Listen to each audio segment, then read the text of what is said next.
तो आइए आगे हम बढ़ते हैं ज्योमेट्री के दूसरे पार्ट में। अभी तक हमने रेज, एंगल्स एंड लाइंस हमने बेसिकली डिस्कस किए। ओके, सो मुझे विश्वास है कि पहला वाला लेसन आपको अच्छी तरह समझ आया होगा। ओके, नाउ हम क्वेश्चन बाद में करेंगे, पहले हम कॉन्सेप्ट समझ लेते हैं। Lines and lines of angle. So pairs of angle में मतलब जब दो एंगल हैं तो दो एंगल को जोड़ने से क्या क्या डिफरेंट प्रॉपर्टीज बनता है उसके बारे में हम बात करेंगे। तो सबसे पहले हम बात करते हैं जिसको हम बोलते हैं एडजसेंट एंगल।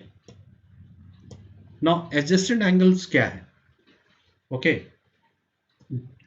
किसी भी दो एंगल को एडजसेंट एंगल तब बोलते हैं जब, है ना, to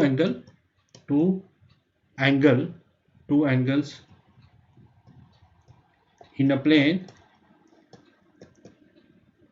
is said to be adjacent। कब? जब दो एंगल किसी प्लेन में है, और उसको हम एडजेसेंट कब बोलेंगे? हम एडजेसेंट तब बोलेंगे जब दे हैव ए कॉमन, जब when they have a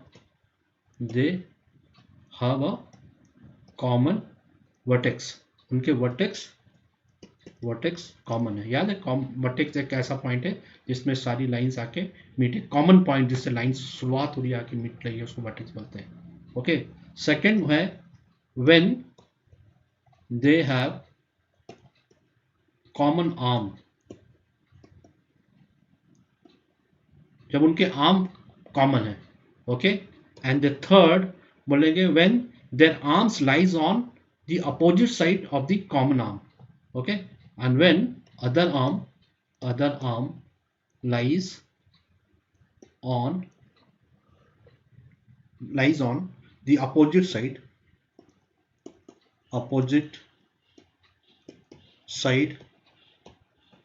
of the other arm or opposites of the common arm।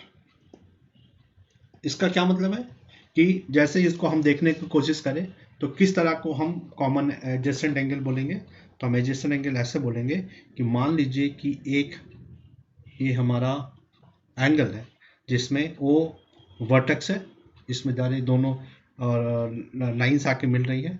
मान लीजिए this is ray A, this is C and this is B.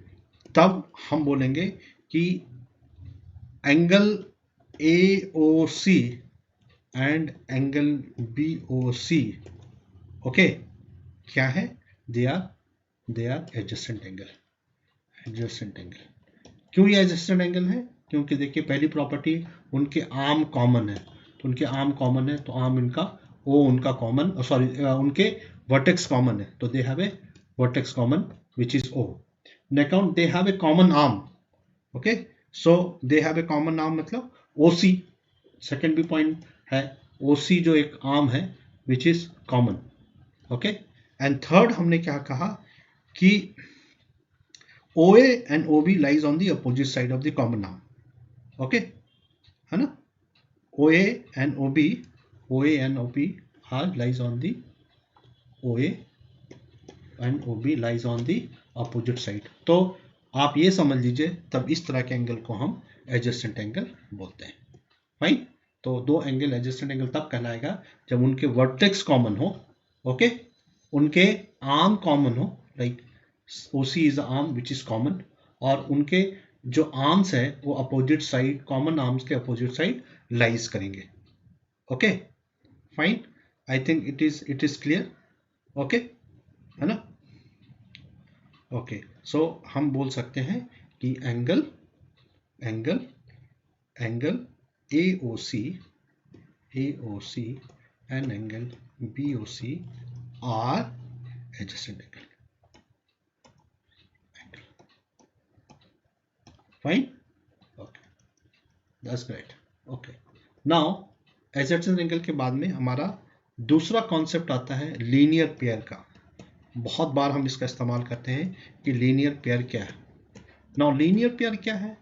तो लीनियर पेयर है कि दो adjacent angle को linear pair तब बोलते हैं हटा जब उनके जो कॉमन आर्म है are to opposites ray. Okay, जो उनके दो कॉमन आर होते हैं, दो अपोजिट रे होते हैं, उसको बोलते हैं कॉमन पेयर। कैसे कैसे होंगे बोलेंगे, two angle two adjacent angle. Adjacent angle अभी अभी हमने सीखा, एडजेसेंट एंगल क्या है? Two adjacent angle are said to be form a linear pair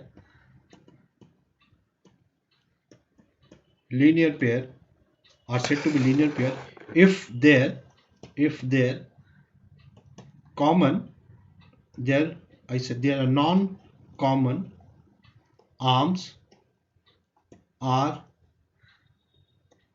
two arms are two opposite ray। Okay, so देख लीजिए, एक लीनियर पेयर है, मान लीजिए ये एक रे है और एक थर्ड रे, वो इसको मान लीजिए ए, ये है बी, ये है सी, ओ सी है। तो हम बोलेंगे ओ ए एंड ओ पी क्या है? ओ ए, हाँ, और ओ बी क्या है? दो O A and O B दो टू अपोजिट आर्म है। ओके, हाँ, देयर आल्सो दो अपोजिट आर्म है and angle A O C. Okay, angle A O C, ये angle, and angle B O C क्या है?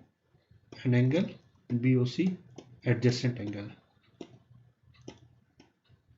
और आप देखिएगा कि उनके जो नॉन कॉमन नाम है, मतलब O A and O B are the non common नाम and they are in two opposite rays. Opposite, एक तो इस साइड में है, दोनों का दिशा बिल्कुल अलग अलग है।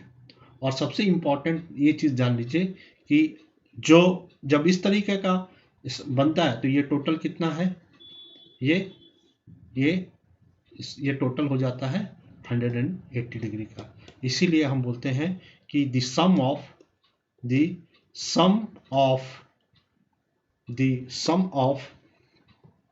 The angle in linear pair is 180 degree. Fine, I hope this is clear. तो हमने दो चीज सीखा, one equal adjacent angle and third equal angle. तो ये जो लीनियर पेयर है वो 180 डिग्री का एंगल का निर्माण करता है, ये चीज जानना बहुत जरूरी है। Now third concept is vertically opposite. Third concept is vertically opposite. Okay, so vertically opposite किसको बोलते हैं? दो एंगल अगर एक दूसरा को इंटरसेक्ट करता है and having no common arm. Okay, when two angle formed by intersecting two lines having no common arm। okay, then they are known as what? Opposite, vertically opposite angle। fine, so when two angles formed by the intersecting two lines having no common arm, okay, तो उस तरह को हम क्या बोलते हैं? Vertically opposite बोलते हैं। कैसे बोलेंगे? मान लीजिए कि हमारा, जैसे कि मान लीजिए ये दो आर्म है, ये दोनों एक दूसरा को क्रॉस कर रहे हैं। ओके, तो आप देखिएगा कि ये दोनों नॉन कॉमन आर्म है। ओके, नॉन कॉमन आर्म है, हैविंग नो कॉमन आर्म, इनमें कोई कॉमन आर्म नहीं है।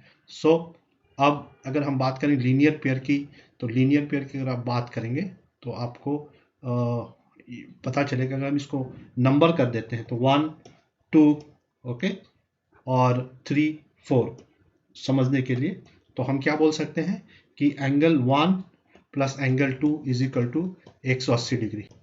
ओके, है ना? तो वी कैन से दैट कि ऐसा एंगल, और इसमें कौन वर्टिकली अपोजिट होगा अगर आप बता दें।